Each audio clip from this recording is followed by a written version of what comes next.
ఎందుకు రామ్ నేనంటే నీకు అంత ఇష్టం? ఎందుకంటే నువ్వు నాన్నవి కదా. Watch our film Anaganaga, streaming now only on ETV Win.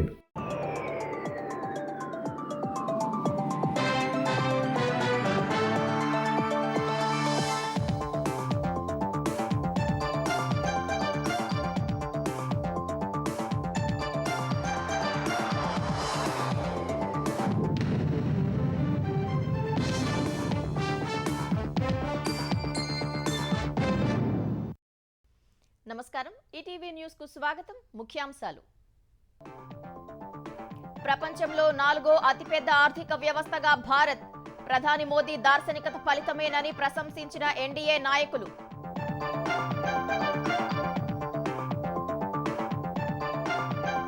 జాతీయ కులగణనపై కేంద్రానికి ఎన్డీఏ మద్దతు, ఆపరేషన్ సింధూర్ను అభినందిస్తూ తీర్మానం, సైన్యం పరాక్రమంపై ప్రశంసలు. ఆపరేషన్ సింధూర్ మారుతున్న భారత్కు ప్రతిబింబమన్న ప్రధాని, ఉగ్రవాద వ్యతిరేక పోరులో కొత్త ఉత్సాహం నింపిందని వ్యాఖ్య.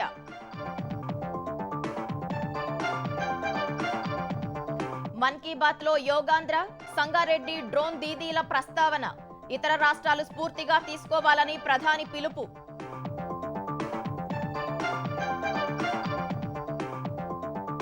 కాంగ్రెస్ పాలనలో మళ్లీ ఏపీ జలదోపిడీ మొదలైందన్న హరీష్, బనకచర్లపై రేవంత్ కిషన్ రెడ్డి ఎందుకు మాట్లాడటం లేదని ప్రశ్న. ఎర్రవల్లిలో కేసీఆర్ తో సమావేశమైన కేటీఆర్, తెలంగాణ ఆవిర్భావోత్సవాలపై చర్చ, కవిత లేఖ బహిర్గతంపై ఇరువురి మధ్య ప్రస్తావన.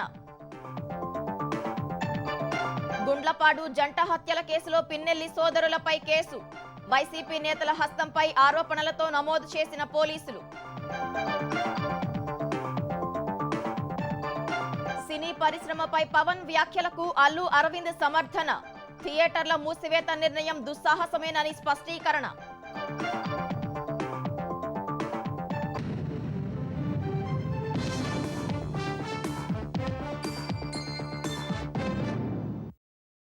రెండు 2047 నాటికి వికసిత భారత్ లక్ష్యాన్ని అందుకునే దిశలో దేశం పరుగులు పెడుతోంది. ఈ దిశలో మరో అడుగు ముందుకేసిన భారత్ ప్రపంచంలో 4వ అతిపెద్ద ఆర్థిక వ్యవస్థగా అవతరించింది. దేశ స్థూల జాతీయోత్పత్తి జీడీపీ $4.18 ట్రిలియన్ చేరడంతో జపాన్ను అధిగమించిన భారత్ ప్రపంచ ఆర్థిక వ్యవస్థల్లో 4వ స్థానాన్ని కైవసం చేసుకుంది. ప్రస్తుతం అమెరికా, చైనా, జర్మనీ మాత్రమే భారత్ కంటే ముందున్నాయి. ప్రపంచంలో 4వ అతిపెద్ద ఆర్థిక వ్యవస్థగా భారత్ అవతరించినందుకు ఎన్డీఏ పాలిత రాష్ట్రాల సీఎంలు, ఇతర నాయకులు ప్రధాని నరేంద్ర మోదీపై ప్రశంసలు కురిపిస్తున్నారు. ప్రపంచంలో 4వ ఆర్థిక వ్యవస్థగా భారత్ అవతరించిందన్న నీతి ఆయోగ్ ప్రకటనతో అధికార ఎన్డీఏలో హర్షాతిరేకాలు వ్యక్తమవుతున్నాయి. జపాన్ను అధిగమించి ప్రపంచ 4వ అతిపెద్ద ఆర్థిక వ్యవస్థగా భారత్ అధిగమించినట్టు ఢిల్లీలో శనివారం జరిగిన నీతి ఆయోగ్ పాలక మండలి 10వ భేటీ తర్వాత నీతి ఆయోగ్ సీఈఓ బీవీఆర్ సుబ్రహ్మణ్యం చేసిన ప్రకటనతో ప్రధాని నరేంద్ర మోదీ నాయకత్వంపై ఎన్డీఏ నాయకులు ప్రశంసలు కురిపిస్తున్నారు. ప్రపంచ అస్థిరత, సవాళ్ల మధ్య భారత ఆర్థిక వ్యవస్థ స్థిరంగా వృద్ధిని సాధిస్తూ భారత్ మార్గదర్శిగా నిలుస్తోందని సుబ్రహ్మణ్యం నీతి ఆయోగ్ భేటీ తర్వాత వెల్లడించారు. దేశ స్థూల జాతీయోత్పత్తి జీడీపీ $4.18 ట్రిలియన్ చేరిందని, ఈ ఘనతతో జపాన్ను అధిగమించిన భారత్ ప్రపంచ ఆర్థిక వ్యవస్థల్లో 4వ స్థానాన్ని కైవసం చేసుకుందని చెప్పారు. ప్రస్తుతం అమెరికా, చైనా, జర్మనీ మాత్రమే భారత్ కంటే ముందున్నట్టు వివరించారు. ప్రపంచ దేశాల దృష్టిలో పెట్టుబడులకు గమ్యస్థానంగా మారినందునే భారత్ ఈ ఘనతను సాధించిందన్న సుబ్రహ్మణ్యం, ఇదే విధంగా ముందుకు సాగితే మరో 2.5-3 ఏళ్లలో జర్మనీని అధిగమించి 3వ అతిపెద్ద ఆర్థిక వ్యవస్థగా భారత్ అవతరిస్తుందని విశ్వాసం వ్యక్తం చేశారు. ఇదే విషయాన్ని సామాజిక మాధ్యమం ఎక్స్ లో పోస్ట్ చేసిన కేంద్ర మంత్రి జితేంద్ర సింగ్, వికసిత్ భారత్ వైపు ఇది అతిపెద్ద అడుగు అని వివరించారు. 2014 ఏడాది ప్రపంచ ఆర్థిక వ్యవస్థల్లో 10వ స్థానంలో ఉన్న భారత్ 3వ స్థానానికి ఎగబాకటం వెనుక ప్రధాని నరేంద్ర మోదీ కృషి ఎంతో ఉందని జితేంద్ర సింగ్ కొనియాడారు. భారత ఆర్థిక వ్యవస్థ జపాన్ను అధిగమించి 4వ స్థానానికి ఎగబాకటానికి ప్రధాని నరేంద్ర మోదీ దార్శనికత, ఆయన నాయకత్వ పటిమే కారణమని ముఖ్యమంత్రి చంద్రబాబు కొనియాడారు. ఇదే వేగంతో సాగితే ఐఎంఎఫ్ సూచీ ప్రకారం 2028 నాటికి భారత్ జర్మనీని అధిగమించి 3వ అతిపెద్ద ఆర్థిక వ్యవస్థగా అవతరిస్తుందని చంద్రబాబు విశ్వాసం వ్యక్తం చేశారు. ప్రపంచంలో 4వ అతిపెద్ద ఆర్థిక వ్యవస్థగా భారత్ ఎదగడానికి మోదీ దూరదృష్టి, నాయకత్వమే కారణమని Tripura CM Manik Saha, AP deputy CM Pawan Kalyan కొనియాడారు. దేశంలో ఎమర్జెన్సీ విధించి జూన్ 25 నాటికి 50 ఏళ్లు పూర్తవుతుందని, ఆ రోజుల్లో జరిగిన విషయాలను ప్రజలోకి తీసుకెళ్తామని బీజేపీ జాతీయ అధ్యక్షుడు జేపీ నడ్డా తెలిపారు. ఎమర్జెన్సీ సమయంలో ప్రజాస్వామ్యాన్ని ఉరితీసిన వారి గురించి ప్రజలకు వివరించనున్నట్లు చెప్పారు. ఎన్డీఏ ప్రభుత్వం వరుసగా మూడోసారి అధికారంలోకి వచ్చి ఏడాది పూర్తయిన సందర్భంగా ఢిల్లీలో జరిగిన ఎన్డీఏ పాలిత రాష్ట్రాల ముఖ్యమంత్రులు, ఉప ముఖ్యమంత్రుల సమావేశంలో తీసుకున్న నిర్ణయాలను నడ్డా వివరించారు. ఈ భేటీలో ప్రధాని నరేంద్ర మోదీ సారథ్యంలో చేపట్టిన ఆపరేషన్ సింధూర్, జాతీయ కులగణనపై తీర్మానాలను ఏకగ్రీవంగా ఆమోదించినట్లు చెప్పారు. ఆపరేషన్ సింధూర్లో సైనిక దళాల ధైర్య సాహసాలు, పరాక్రమాన్ని ఈ సమావేశం ప్రశంసించినట్లు తెలిపారు. పహల్గామ్ ఉగ్రదాడిలో మరణించిన వారికి సమావేశం నివాళులు అర్పించిందన్నారు. నక్సలిజం నిర్మూలనపై ఈ భేటీలో చర్చ జరిగిందన్నారు. నక్సలిజంపై పోరాటంలో విజయం సాధించిన తీరును ఛత్తీస్గఢ్ సీఎం సమావేశంలో వివరించినట్లు చెప్పారు. బీహార్ ప్రభుత్వం చేసిన కులగణను దృష్టిలో పెట్టుకుని ఈ సమావేశంలో తీర్మానం ఆమోదించినట్లు జేపీ నడ్డా వివరించారు. नीतीश कुमार जी की सरकार जिसने सबसे पहले इसका प्रस्ताव लाया था, उसको भी ध्यान में रखते हुए और यह जातिगत जनगणना पर भी प्रस्ताव पारित हुआ। मोदी जी का निर्णय हुआ है, उसकी प्रशंसा के साथ साथ साधुवाद देने का काम इस प्रस्ताव में हुआ है। इस प्रस्ताव के माध्यम से हमने स्पष्ट किया है कि हम जातिगत राजनीति नहीं करते हैं, लेकिन वंचित, पीड़ित, शोषित, दलित जो छूट गए हैं उनको मुख्य धारा में समावेश करना। ऑपरेशन सिंदूर के बारे में आदरणीय प्रधानमंत्री जी ने जहां कहा कि ये सेना का शौर्य है, वहीं उन्होंने इस बात का भी बल दिया कि भारत को हमें तीव्र गति से विकसित भी बनाना है, सशक्त रखना है, हमको आत्मनिर्भर भारत बनाना है। इस पर हमको ध्यान देने की जरूरत है। ఆపరేషన్ సింధూర్ కేవలం సైనిక మిషన్ మాత్రమే కాదని, మారుతున్న భారత్కు ప్రతిబింబమని ప్రధాని నరేంద్ర మోదీ ఉద్ఘాటించారు. ఆపరేషన్ సింధూర్ వేళ సైన్యం ప్రదర్శించిన ధైర్య సాహసాలపై ప్రతి భారతీయుడు గర్వపడుతున్నారని అన్నారు. ఉగ్రవాదానికి వ్యతిరేకంగా చేసే పోరాటంలో ఆపరేషన్ సింధూర్ కొత్త ఉత్సాహాన్ని నింపిందని 122వ మన్ కీ బాత్ కార్యక్రమంలో ప్రధాని పేర్కొన్నారు. ఆపరేషన్ సింధూర్తో దేశ ప్రజలందరూ భావోద్వేగానికి గురయ్యారని, సరిహద్దుల్లో అత్యంత ఖచ్చితత్వంతో పాక్పై భారత సైన్యం చేసిన దాడులు అద్భుతమని ప్రధాని కొనియాడారు. ఆపరేషన్ సింధూర్ సమయంలో జన్మించిన చిన్నారులకు సింధూర్ అనే పేరు పెట్టారంటే ప్రజల భావోద్వేగాలు అర్థం చేసుకోవచ్చని చెప్పారు. ఉగ్రవాదానికి వ్యతిరేకంగా యావత్ దేశం ఏకమైందన్న మోదీ, పాక్పై దాడుల్లో స్వదేశీయంగా అభివృద్ధి చేసిన రక్షణ పరికరాలు సత్తా చాటాయని వివరించారు. దేశంలో మావోయిస్టుల హింసాత్మక చర్యలు క్రమంగా తగ్గుతున్నాయన్న ప్రధాని దంతెవాడలో జవాన్లు చూపిన సాహసాన్ని కొనియాడారు. వోకల్ ఫర్ లోకల్ పిలుపుతో దేశంలో చాలా కుటుంబాలు తమ సెలవుల్ని భారత్లోనే గడపాలని ప్రతిజ్ఞ చేస్తున్నట్లు గుర్తు చేశారు. ऑपरेशन सिंदूर के दौरान हमारी सेनाओं ने जो पराक्रम दिखाया है, उसने हर हिंदुस्तानी का सिर ऊंचा कर दी। जिस प्रिसीजन के साथ हमारी सेनाओं ने सीमा पार के आतंकवादी ठिकानों को ध्वस्त किया, वो अद्भुत है। पूरा देश आतंकवाद के खिलाफ एकजुट है। आज हर भारतीय का यही संकल्प है, हमें आतंकवाद को खत्म करना ही है।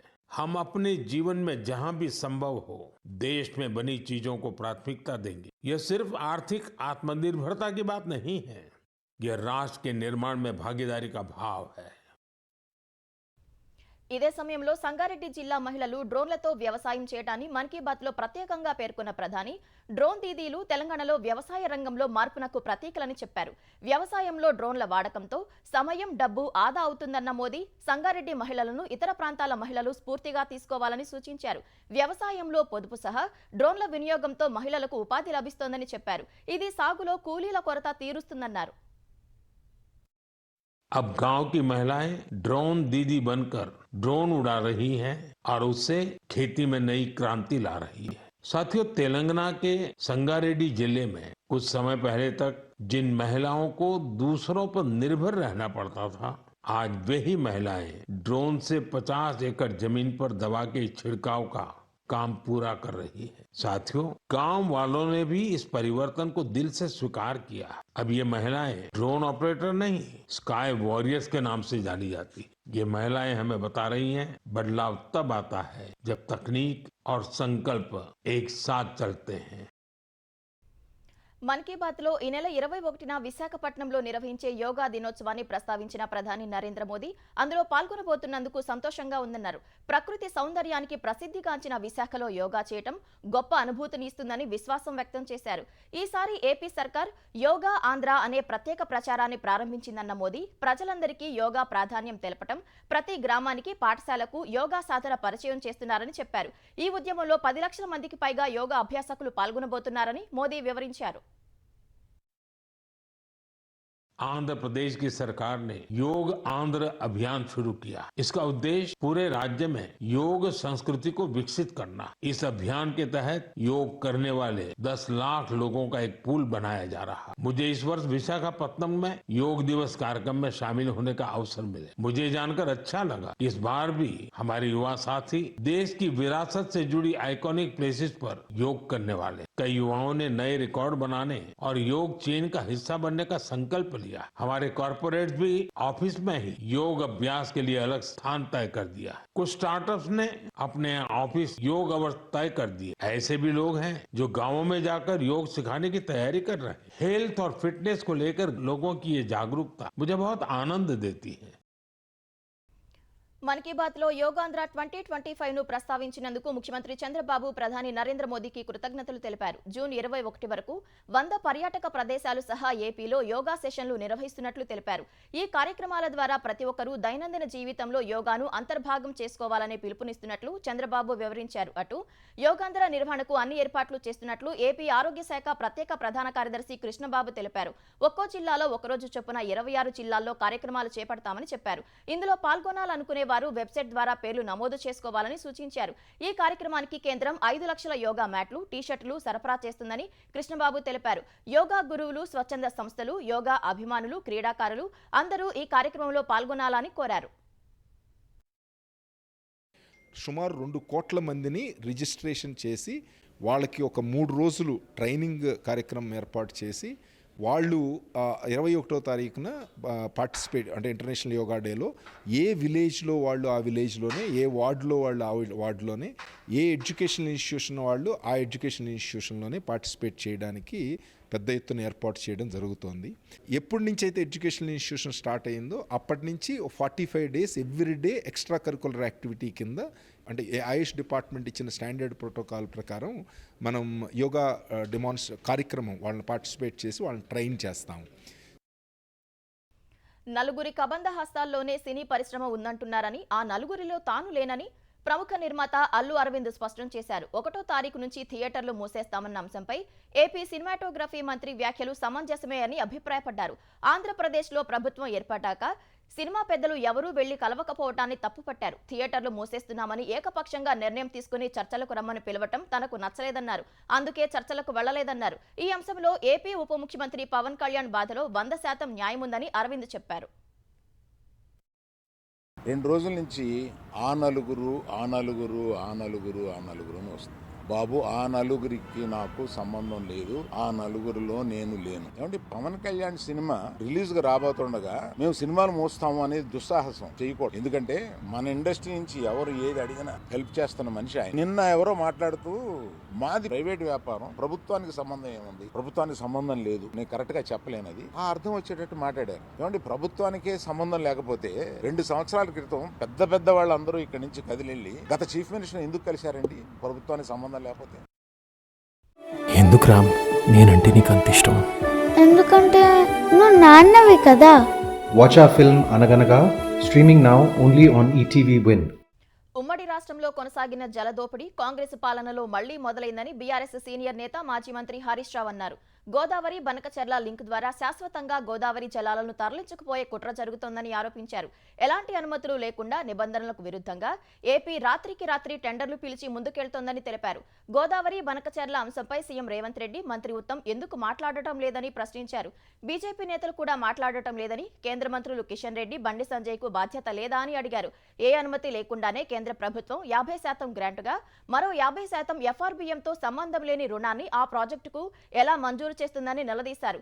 ఈ అంశంపై కిషన్ రెడ్డి అఖిలపక్షాన్ని ఢిల్లీకి తీసుకెళ్లాలని డిమాండ్ చేశారు. గోదావరి బనకచెర్ల ప్రాజెక్టును ఆపాలని, లేదంటే ఢిల్లీలో కేంద్ర జల సంఘం కార్యాలయం ముందు బీఆర్ఎస్ ఆధ్వర్యంలో ధర్నా చేస్తామని హరీష్ రావు తెలిపారు. ఆ ప్రాజెక్టును వ్యతిరేకిస్తూ అసెంబ్లీని సమావేశపరిచి ఏకగ్రీవ తీర్మానం చేయాలని డిమాండ్ చేశారు. బడ్జెట్లో మనకు గుండు సున్నా పెట్టినరు, మన ప్రాజెక్టులకు అనుమతిస్తలేరు, నేను నీతి ఆయోగ్ మీటింగ్ను బైకాట్ చేస్తున్నా అని చెప్పి అసెంబ్లీలో చెప్పిండు. అందరికంటే ముందు పోయి రేవంత్ రెడ్డి రాత్రే పోయిండు, పొద్దుగాల ఫస్ట్ కూర్చున్నాడు, మంచి రాముడు మంచి బాలు లెక్క కూర్చున్నాడు. ఈ గోదావరి బంకచెర్ల ప్రాజెక్టును గట్టిగా ఎదిరించడానికే పోయిండేమో, నిలదీయడానికే పోయిండేమో ప్రధానమంత్రిని నేను అనుకున్నా. అసలు ఈ ప్రాజెక్టు గురించి మాట్లాడిన సందర్భం కూడా లేదు. ఇలా బీజేపీ తెలంగాణకు ద్రోహం చేస్తూ ఉంది. మా సమ్మక్క సాగర్ ఇప్పటికీ ఇంకా అనుమతులు రాలేదు, మా పాలమూరు డిపిఆర్ను రిటర్న్ పంపించిండ్రు, మా దిండి ప్రాజెక్టుకు అనుమతులు ఇయ్యరు, మా ఏమో అనుమతులు ఇయ్యరు. పక్క రాష్ట్రానికి అనుమతులు లేకుండా నిధుల వర్షాన్ని కురిపిస్తున్నారు. కేంద్ర ప్రభుత్వం 50% నిధులు గ్రాంట్ కింద ఇస్తుందట, మరో 50% నిధులు FRBM కు అదనంగా అప్పు తెచ్చుకోవడానికి అనుమతిస్తుంది. ఇది ఎక్కడి నీతి? కిషన్ రెడ్డి గారు చొరవ చూపాలి.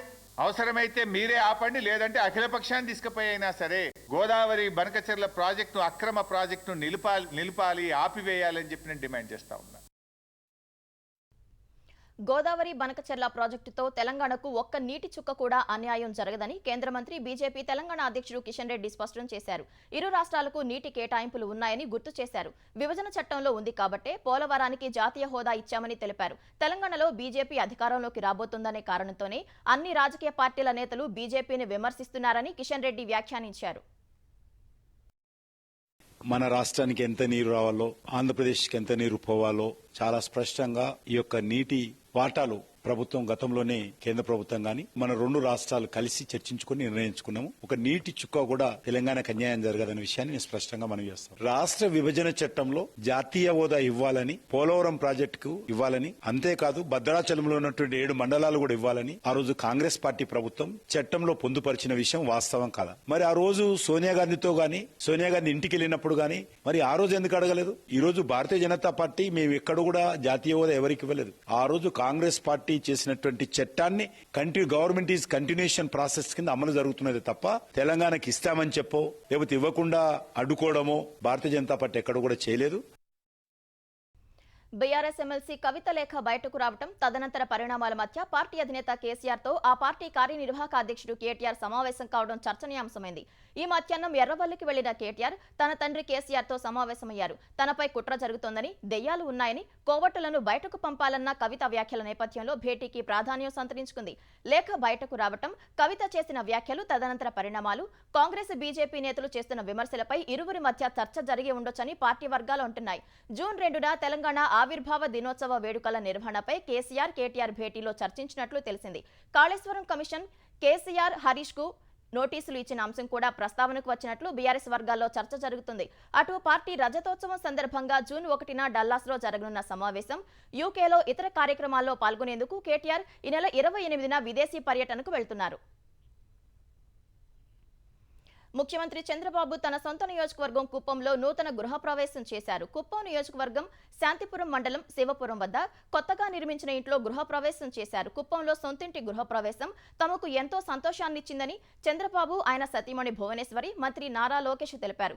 గత 36 ఏళ్ల నుంచి తమ కుటుంబానికి అండగా నిలుస్తూ ప్రతి అడుగులో తోడుగా ఉన్న కుప్పం ప్రజల సమక్షంలో గృహప్రవేశం చేయటం సంతృప్తినిస్తోందని చెప్పారు. కల్మషం లేని మంచి మనుషుల మధ్య తమ కుటుంబ సభ్యులుగా భావించే ప్రజల ఆశీర్వాదంతో జరిగిన కార్యక్రమం సంతోషాన్నిచ్చిందన్నారు. కుప్పం ప్రజలు చూపించే ప్రేమ, ఆత్మీయత మరువలేనివని పేర్కొన్నారు.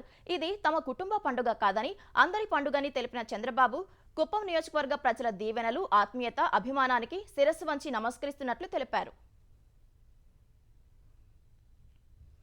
గత పాలకుల ఇసుక దోపిడీ వల్లే అన్నమయ్య డ్యాం కొట్టుకుపోయిందని ఏపీ జలవనరుల శాఖ మంత్రి నిమ్మల రామానాయుడు ఆరోపించారు. అన్నమయ్య జిల్లా రాజంపేటలో జరిగిన సమీక్షా సమావేశంలో పాల్గొన్న ఆయన అన్నమయ్య డ్యాం నిర్మాణానికి అంచనాలు రూపొందిస్తున్నట్లు తెలిపారు. ఎన్టీఆర్ నుంచి చంద్రబాబు వరకు రాయలసీమకు ప్రాధాన్యమిస్తున్నారన్న నిమ్మల, అక్కడ ఎక్కువ సాగునీటి ప్రాజెక్టులను టీడీపీ ప్రభుత్వమే నిర్మించిందన్నారు. హంద్రీనివా ప్రాజెక్టుకు 3,240 కోట్ల రూపాయలు కేటాయించామని, ఖరీఫ్ మొదలయ్యేలోగా మొదటి దశ పూర్తి చేస్తామని చెప్పారు. ఏ ముఖ్యమంత్రి చేయనటువంటి నష్టం, ద్రోహం జగన్మోహన్ రెడ్డి ఈ రాయలసీమ చేశాడు అనేటువంటి భావన ఇవాళ రాయలసీమ ప్రజలందరిలో కూడా ఉన్నటువంటి పరిస్థితి. జగన్మోహన్ రెడ్డి యొక్క లూటీకి అన్నమయ్య ప్రాజెక్టు బలైపోయినటువంటి పరిస్థితి. ఇంకా ఎంత దురదృష్టం అంటే మరి ఆ రోజు జగన్మోహన్ రెడ్డి అన్నమయ్య ప్రాజెక్టు కొట్టుకుపోయి దగ్గర 41 మంది ప్రాణాలు పోగొట్టుకునేటువంటి పరిస్థితి, గ్రామాలు దుర్సిపెట్టుకుపోయినటువంటి పరిస్థితుల్లో కనీసం ఆ రోజు ముఖ్యమంత్రిగా తాడేపల్లి రాజప్రసాదం వదిలి ఒక్క అడుగు కూడా బయటకు పెట్టి వెళ్ళి పలకరించినటువంటి పరిస్థితి లేదు. పల్నాడు జిల్లా గుండ్లపాడులో జరిగిన జంట హత్యల ఘటనకు సంబంధించి మాచర్ల మాజీ ఎమ్మెల్యే పిన్నెల్లి సోదరులపై కేసు నమోదైంది. వెల్దుర్తి మండలం బోదిలవీడులో టీడీపీకి చెందిన జవిశెట్టి వెంకటేశ్వర్లు, కోటేశ్వరరావు అనే అన్నదమ్ములిద్దరిని నిన్న కారుతో ఢీకొట్టి హతమార్చారు. ఈ ఘటనపై కేసు నమోదు చేసిన పోలీసులు మాజీ ఎమ్మెల్యే పిన్నెల్లి రామకృష్ణారెడ్డిని A6గా, అతని సోదరుడు పిన్నెల్లి వెంకటరామరెడ్డిని A7గా పేర్కొన్నారు. ఈ కేసులో A1గా జవిశెట్టి శ్రీను, A2 తోట వెంకటరామయ్య, A3 తోట Guruvaiah, A4 D Nagaraju, A5 తోట వెంకటేశ్వర్లను చేర్చారు. 4 ప్రధాన నిందితులను పోలీసులు ఇప్పటికే అదుపులోకి తీసుకున్నారు. ఏపీపీఎస్సీ గ్రూప్ 1 పరీక్షా పత్రాల మూల్యాంకనం కేసులో నిందితులు పిఎస్ఆర్ ఆంజనేయులు, మధులను తొలి రోజు కస్టడీలో పోలీసులు దాదాపు 8 గంటల పాటు విచారించారు. విజయవాడ జిల్లా జైలు నుంచి ఇద్దరిని ఉదయం 7 గంటల ప్రాంతంలో కస్టడీకి తీసుకుని జీజీహెచ్లో వైద్య పరీక్షలు నిర్వహించారు. అనంతరం సూర్యారావుపేట పోలీస్ స్టేషన్లో విచారణ చేశారు. పిఎస్ఆర్ను సుమారు 30కి పైగా ప్రశ్నలు అడిగినట్లు సమాచారం. గ్రూప్ 1 మెయిన్ పరీక్ష మూల్యాంకనం శాస్త్రీయ పద్ధతిలో చేయకుండా సైన్ మీడియా సంస్థకు ఏ విధంగా కాంట్రాక్టు కట్టబెట్టారని ప్రశ్నించారు. ఆ సంస్థకు నిబంధనల ప్రకారం కాంట్రాక్ట్ ఇచ్చే అవకాశం లేకపోయినా ఎందుకు ఇచ్చారని అడిగారు. మధు మీకు ఎలా పరిచయమని ఆరా తీశారు. సైన్ మీడియా సంస్థకు 1.14 కోట్లు చెల్లించగా 60 లక్షలు మిగిలాయని, ఆ డబ్బు ఏం చేశారని అడిగినట్లు సమాచారం. మూల్యాంకనం సందర్భంగా డబ్బులు చెల్లించినట్లు చెబుతున్న వారిలో 25 మంది వివరాలు లేవని, వారు ఎవరు, వారికి ఏ ప్రాతిపదికన చెల్లింపులు చేశారని ప్రశ్నించారు. తొలి రోజు కస్టడీ ముగియగా ఇవాళ రాత్రికి కూడా నిందితులను సూర్యారావుపేట పోలీస్ స్టేషన్లోనే ఉంచనున్నారు. కాల్పుల విరమణ కోసం మంతనాలు జరుగుతున్న వేళ ఉక్రెయిన్పై రష్యా అతిపెద్ద వైమానిక దాడికి దిగింది. ఉక్రెయిన్ రాజధాని కీవ్ సహా పలు ప్రాంతాలను లక్ష్యం చేసుకుని 69 క్షిపణులు, 298 డ్రోన్లను ప్రయోగించింది. ఈ దాడిలో 12 మంది ఉక్రెయిన్ పౌరులు ప్రాణాలు కోల్పోగా 70 మందికి పైగా గాయపడ్డారు. 80 నివాస భవనాలు ధ్వంసమయ్యాయి. 27 చోట్ల అగ్ని ప్రమాదాలు సంభవించాయి. ఇరాన్ రూపొందించిన షాహిద్ డ్రోన్లను రష్యా ప్రయోగించగా ఈ దాడులకు భయపడి వందలాది ఉక్రెయిన్ పౌరులు అండర్ గ్రౌండ్ మెట్రో స్టేషన్లలో తలదాచుకున్నారు. ఉక్రెయిన్లో 30 నగరాలు, గ్రామాలను రష్యా క్షిపణులు తాకినట్లు ఆ దేశ అధ్యక్షుడు జెలెన్స్కీ ప్రకటించారు. ప్రజలు నివాసం ఉండే భవనాలే లక్ష్యంగా రష్యా దాడి చేసిందని, వాటిని ధ్వంసం చేశారని ఆరోపించారు. అమెరికా మౌనంగా ఉంటే పుతిన్ను మరింత ఉత్సాహపరిచినట్లు అవుతుందన్నారు. రష్యాపై మరిన్ని ఆంక్షలు విధించాలని పశ్చిమ దేశాలను కోరారు. మరోవైపు ఉక్రెయిన్ ప్రయోగించిన 110 డ్రోన్లను కూల్చివేసినట్లు రష్యా ప్రకటించింది. 12 ప్రాంతాల్లో ఉక్రెయిన్ దాడులు చేసినట్లు తెలిపింది. ఎవరికీ ఎలాంటి గాయాలు కాలేదని వెల్లడించింది. ఆర్జేడీ అధినేత లాలూ ప్రసాద్ యాదవ్ తన పెద్ద కుమారుడు తేజ్ ప్రతాప్ యాదవ్ ను 6 ఏళ్లు పార్టీ నుంచి బహిష్కరించారు. తేజ్ ప్రతాప్ ప్రవర్తన బాధ్యతారహితంగా ఉందని, తమ కుటుంబ విలువలకు, సంప్రదాయాలకు అనుగుణంగా లేనందునే ఆర్జేడీ నుంచి బహిష్కరిస్తున్నట్లు లాలూ తెలిపారు. తేజ్ ను కుటుంబం నుంచి కూడా బహిష్కరిస్తున్నట్లు తెలిపారు. ఇకపై తేజ్ ప్రతాప్ కు పార్టీ సహా కుటుంబంలో ఎలాంటి పాత్ర ఉండదని సామాజిక మాధ్యమం ఎక్స్ లో లాలూ పోస్టు పెట్టారు. తేజ్ ప్రతాప్ తో సంబంధాలు ఉన్నవారు వారి స్వంత నిర్ణయాలు తీసుకోవాలని పరోక్షంగా హెచ్చరించారు. వ్యక్తిగత జీవితంలో నైతిక విలువలను విస్మరిస్తే సామాజిక న్యాయం కోసం చేసే సమష్టి పోరాటం బలహీనపడుతుందని లాలూ పేర్కొన్నారు. తేజ్ ప్రతాప్ ఓ మహిళతో సంబంధం పెట్టుకున్నట్లు సామాజిక మాధ్యమాల్లో ప్రచారం జరిగిన వేళ లాలూ ప్రసాద్ ఈ చర్యలు తీసుకున్నారు.